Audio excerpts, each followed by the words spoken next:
Welcome friends to another r/NuclearRevenge video. If you want to help this video blow up like these stories of revenge, make sure to hit those like and subscribe buttons down below. That said, our first story of the day is by Cantankerous Gribbler. My dogs defend my family and my friend. This was many years ago, and I was never charged. The case was closed as a home invasion that was stopped with reasonable force. My dogs were not harmed or removed from me. My neighbor, let's call her Anne, was a nice lady, a single mom with one little boy. When she moved, she had some rat issues caused by the previous owner's hoarding, and since I'm not bothered by rats and had a ratter dog, as well as my big boys and girls, I was able to help out a bit. She and my wife became great friends, and her boy loved my mastiffs and the Great Dane I owned back then. Often when Anne was working, her lad would come and stay with my wife and I, and the dogs, after school and on weekends. About a year after Anne moved in, she told us she was sure she was being followed by a man who had approached her in a bar on one of her twice-yearly nights out with her sister.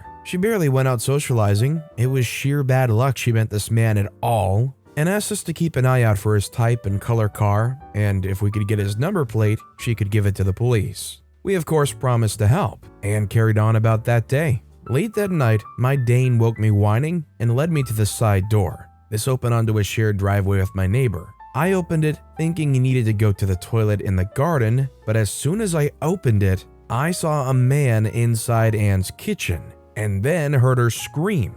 I dashed over to the drive and pushed open her kitchen door. He'd forced it, probably what woke my dogs, and shouted at him to stop.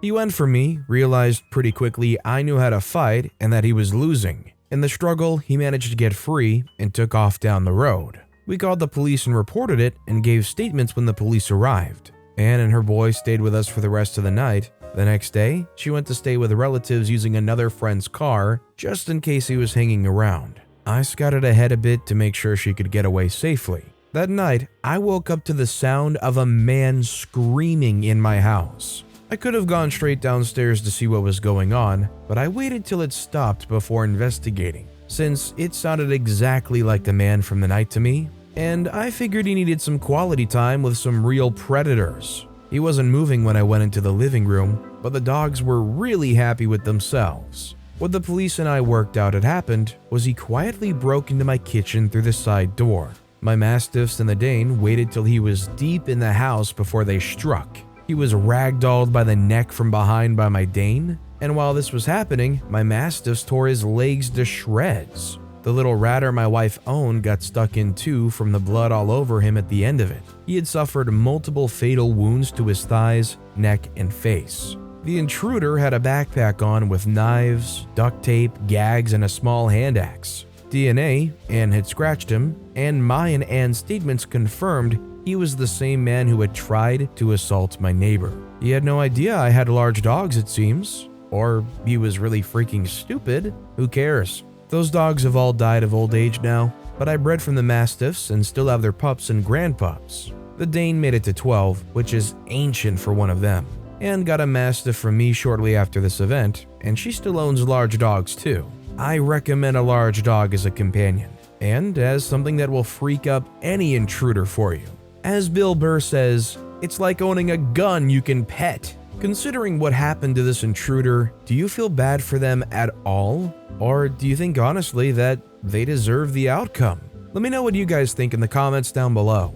Our next story is by Kveldson, Evil Stepfather. When I was 15, my mom started dating a man she met on a dating website. I didn't like him the first time I met him, and 2 months later, he moved into the house. About 3 weeks after he moved in, he took my skateboards, self-built half-pipe, ramps, BMX bike, ice hockey gear, and many other things to the dump one day while I was at school. He said he did this because he didn't want all of my crap cluttering up his garage. Maybe 2 months later, he punched me in the stomach for the first time because I got up from the dinner table without asking to be excused. From there, it's collated into full-fledged beatdowns for the smallest perceived slight to his authority. One day, he decided to take my extensive Pokemon card collection, even more extensive comic book collection, my Game Boy and PS2 with all the assorted games, and my fantasy and sci-fi book collection, and got rid of it all because 15-year-old boys should be playing football and baseball. not being a fat butt or nerd playing with Pokemon cards and reading comics and books.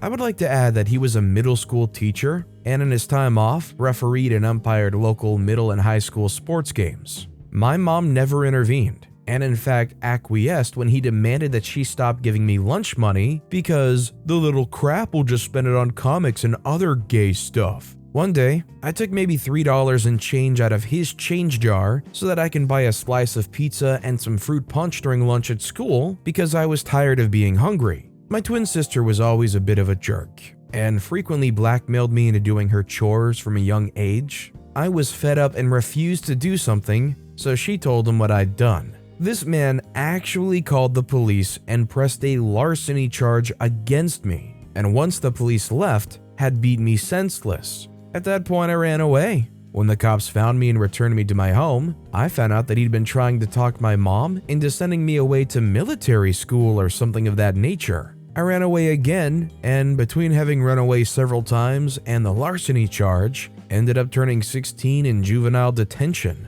I spent the next couple years miserable and afraid, frequently contemplating ending things. Once I left home, I didn't speak to my mom for several years. We eventually reconciled, and by that point, they had married. I was a lot bigger then, as I'd been a young teenager and had gotten into weightlifting, so he no longer acted like he was going to punch me to make me flinch, much less actually hit me, and we basically avoided each other for the most part. My mother found out that she had stage 4 cancer and no longer wanted to waste any of the time she had left with him, so she had a lawyer draft up a separation agreement whereby he would receive a set amount of money upon separation and would have 45 days to retrieve his belongings from the house. He had spent his entire inheritance in 6 months and then had to sell his mother's house that he grew up in order to settle his debts shortly before they started dating. Oh, and my mother bought the house back from the bank before they married. She allowed him to keep the house and he moved back into his mother's house.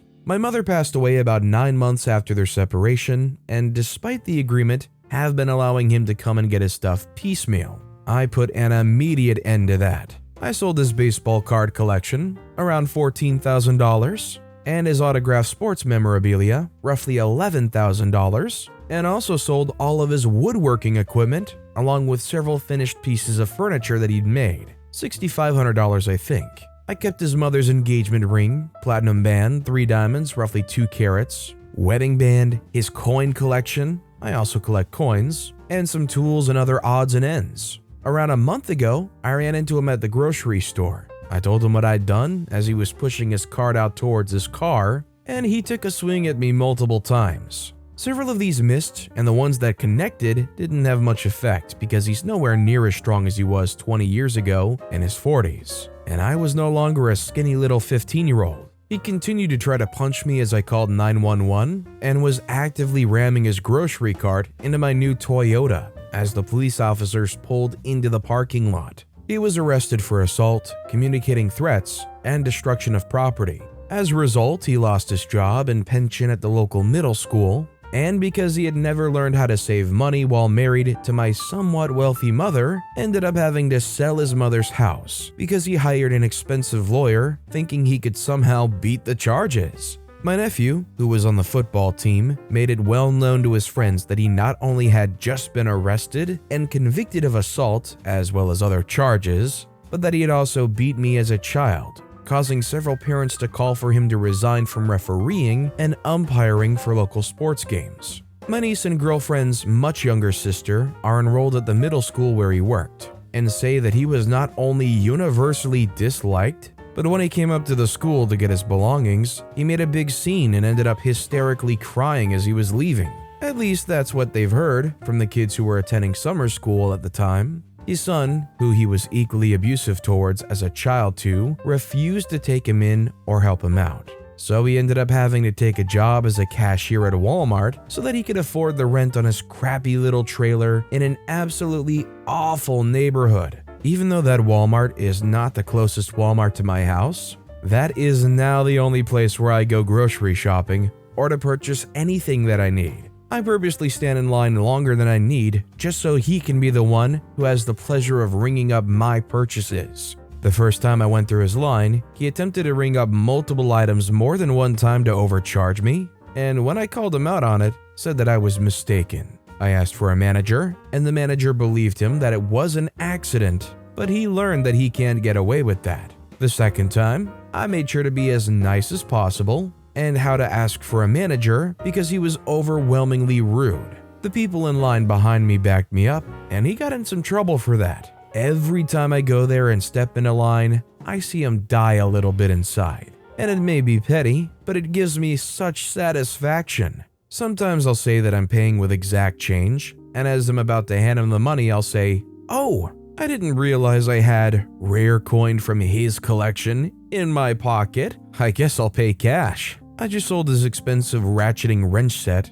and so on Monday when he works again, I'm going to go buy my daughter one of their better above ground pools. And as he's ringing it out, tell him, "I know that daughter is just going to love this pool. It's not like I would have ever used those expensive ratcheting wrenches anyway." This is definitely one of those situations where somebody is such a total piece of work, such a terrible human, and they allow themselves, through the course of their bad choices and decisions, to end up in such a bad situation that honestly, you look at and you're like, you deserve to be there, and I'm happy you're in that. And our final story of the day is by FC1242. Hurt my family? Guess you'll die. My grandfather grew up in a rural Peruvian town where only his family lived, very isolated from others. They lived about half an hour away from the nearest town. This story happened sometime in the 1940s. As one would assume, everyone was close. This story is about one of my grandfather's many cousins, let's call her Mary, around 20, and her husband Peter, around 25. Mary's dad went away to work in the capital for a while, taking Mary with him. There she met Peter, fell in love, and married. They returned to town a couple of months after they wed. They rented the room at the local saloon, I think that's the word anyway, while Peter worked with Mary's dad selling goods in neighboring towns to save money. Turns out, Peter was a jerk. Not only did he cheat on Mary while he was away working, but he also severely beat her when he was home, even more than the standard at the time. Eventually, the owner of the saloon, a distant cousin of Mary, noticed, hereby called owner, around 50. He confronted her, and after a lot of prodding, she admitted to everything. She hadn't confessed before, as her close family, especially her dad, opposed the marriage, and she was ashamed to admit Peter was an abuser. Well, she wouldn't have to suffer much longer, as owner would take matters into his own hands. He liked to play a prank on newcomers. He would take them to a field a half hour away to hunt what he claimed was the most delicious bird he had ever tasted. Spoiler alert, that bird did not exist. It had a funny name I can't remember, so I'll just call it Birdie. He would leave them in the middle of the field with a net. While he went away to chase the birdies into the net, he would then walk back to town while the newcomer was kept waiting for the birdies. Eventually, the newcomer would return to town and be mocked and laughed at for buying the story. Just some good old rural town fun. He had yet to prank Peter, as he was mostly away working and working. However, not long after, an opportunity presented itself. He was able to lead Peter away with the same story as always, but he didn't play the prank on him.